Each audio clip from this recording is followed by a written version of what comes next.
যাত্রী সংকটের কারণে কক্সবাজার সেন্ট মার্টিন নৌ রুটে ছেড়ে যায়নি পর্যটকবাহী কোনো জাহাজ। সরকারি সিদ্ধান্ত অনুযায়ী আজ থেকে জাহাজ চলাচলের কথা থাকলেও নভেম্বরে জাহাজ চলাচল বন্ধ রাখার ঘোষণা জাহাজ মালিক সমিতির। নুনিয়ারছড়া বিআইডব্লিউটি এর ঘাট থেকে বিস্তারিত জানিয়েছেন আমাদের কক্সবাজার প্রতিনিধি অর্পণ বড়ুয়া।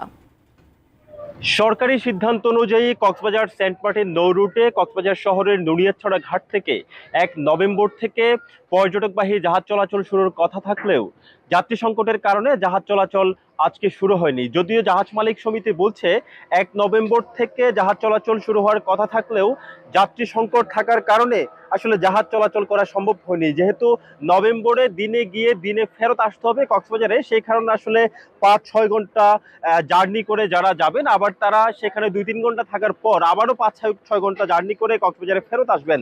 আসলে এমন পরিস্থিতিতে পর্যটকরা আসলে দিনে গিয়ে দিনে ফেরত আসার যে ব্যাপারটি রয়েছে সেখানে আসলে এই ব্যাপারটি আসলে যথেষ্ট কষ্টসাধ্য হওয়ায় পর্যটকরা সেন্ট মার্টিন যেতে বিমুখ। এবং ডিসেম্বর জানুয়ারিতে যেহেতু সেখানে রাত্রি যাপন করা যাবে এবং গড়ে ২০০০ করে পর্যটক সেন্ট মার্টিন যাওয়া যাবে এবং রাত্রি যাপন করা যাবে, সেই সময় আসলে ডিসেম্বরের ১ তারিখ থেকে পর্যটকবাহী জাহাজ ছাড়ার কথা রয়েছে। পর্যটকরা সেন্ট মার্টিনে যাবেন, তাদেরকে মানতে হবে আসলে ১২টি নির্দেশনা। সবকিছু ঠিকঠাক থাকলেই কিন্তু ডিসেম্বরের ১ তারিখ এই বিআইডব্লিউটিএ ঘাট থেকে জাহাজ সেন্ট মার্টিনের উদ্দেশ্যে ছেড়ে যাবে এবং সেই প্রতীক্ষার প্রহর গুনছেন দেশের নানান প্রান্ত থেকে যারা সেন্ট মার্টিন ভ্রমণে যাওয়ার ইচ্ছুক পর্যটকরা রয়েছেন তারা। কক্সবাজারের বিআইডব্লিউটিএ ঘাট থেকে এটুকুই ছিল এখানকার সবশেষ।